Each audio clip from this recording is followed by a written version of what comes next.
और बंधुता का यह माहौल पूरे देश के अंदर आगे बढ़ेगा तो भारत को विकसित भारत बनाने के प्रधानमंत्री मोदी जी के अभियान को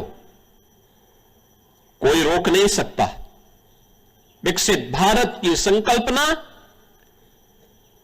हर भारतवासी के लिए गौरव का क्षण होना चाहिए, क्योंकि यह क्षण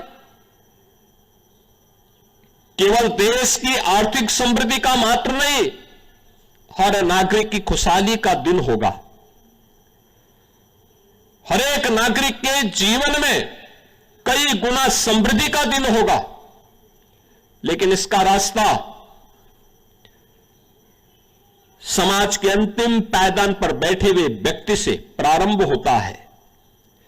हमारे गांवों से, हमारी गलियों से,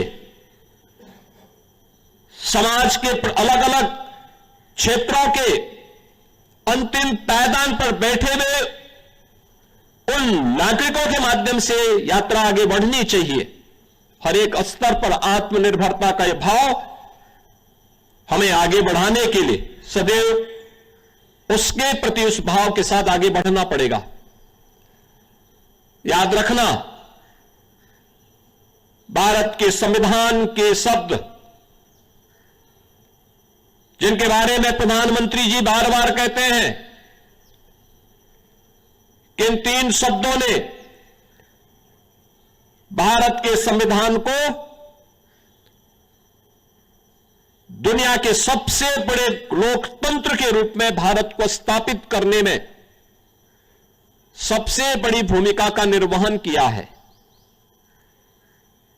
आजादी के पूर्व देश को सामाजिक रूप से तोड़ने के लिए, विभाजित करने के लिए अनेक दुष्चक्र प्रारंभ हुए थे। कुछ लोगों ने क्षेत्र के आधार पर, कुछ लोगों ने भाषाई आधार पर, कुछ लोगों ने जातीय आधार पर देश को विभाजित करने के अनेक षड्यंत्र रचे थे, लेकिन वे सभी षड्यंत्र अधिक दिनों तक टिक नहीं पाए। जब भी संविधान के मूल भाव को कमजोर करने की साजिश होती है तो आप इस बात को देखते होंगे कि कहीं ना कहीं से इस सुखबुगाहट भी शुरू हो जाती है। जो सुखबुगाहट वर्तमान में उन भावों को कमजोर करता है जो न्याय के सिद्धांतों के विपरीत हो। भारत का संविधान व्यष्टि नहीं, समिष्टि के उस भाव के साथ हम सबको जोड़ने की एक नई प्रेरणा देता है। कोई व्यक्ति अगर यह कहता है कि मैं न्याय से ऊपर हूं, मैं संविधान से ऊपर हूं, मैं व्यवस्था से ऊपर हूं, तो मुझे लगता है कि वह भारत के संविधान की अवमानना कर रहा है। अगर कोई व्यक्ति कहता है कि बनाई गई व्यवस्था पर मेरा विश्वास नहीं, जो मैं कहूंगा वही सब कुछ होगा, यह नहीं चल सकता। और आज का यह दिवस हम सबको भारत के इस महान संविधान के प्रति उस समर्पण भाव के साथ आगे बढ़ने, उन संकल्पों को आगे बढ़ाने की एक नई प्रेरणा का दिवस है। हम सब उत्तर प्रदेशवासी भारत के इस संविधान को सम्मान देते हुए उन सभी राष्ट्र नायकों को, जिन राष्ट्र नायकों का एक ही ध्येय था और वह था राष्ट्र प्रथम का भाव, उस राष्ट्र प्रथम भाव का एक दस्तावेज भारत के संविधान के रूप में हम सबके सामने है।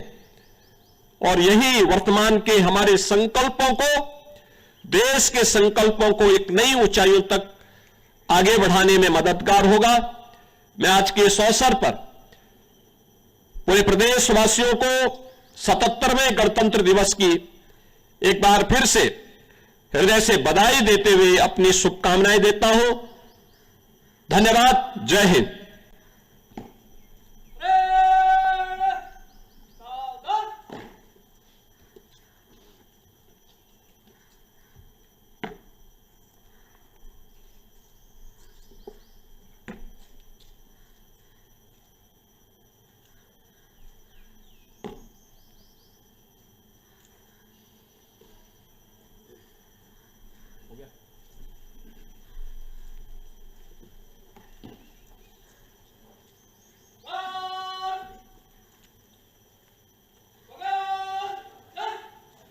यह संविधान के प्रति पूरी श्रद्धा और समर्पण भाव